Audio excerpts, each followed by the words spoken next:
Hello, in this JavaScript video I am going to show you variables in relation to classes. So let's have a look at how we can create variables in a class in JavaScript.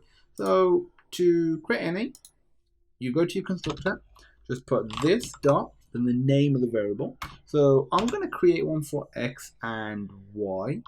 So this will equal x, like so.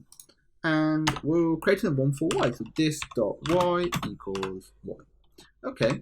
And to access these values, we simply, so I'm going to console log them out, console log, and I'll say x, you know what, I'll put in brackets, and then we'll put the value of it. So the value is car obj, so whatever your car object is called, dot x, or the variable name, and then put plus, and comma.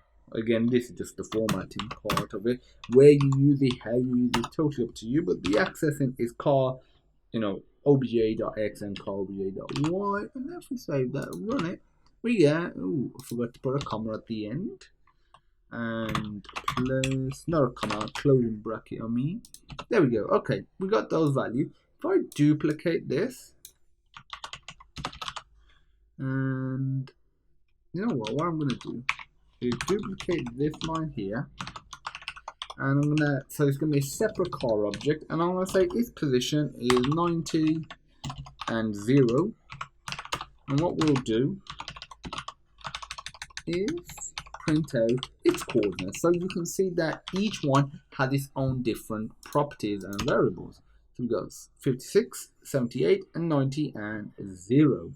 And as you can see, we've got two different objects and we have variables. So that's how you create a variable inside of it. In the constructor, just do like this dot, x, for example. You don't have to assign a value straight away. It's always good to have default values.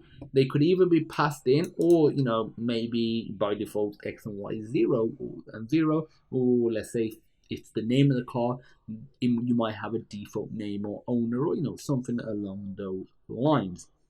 That's it for variables in classes. If you have any questions, feel free to pop me a message, and I look forward to seeing you in the next video.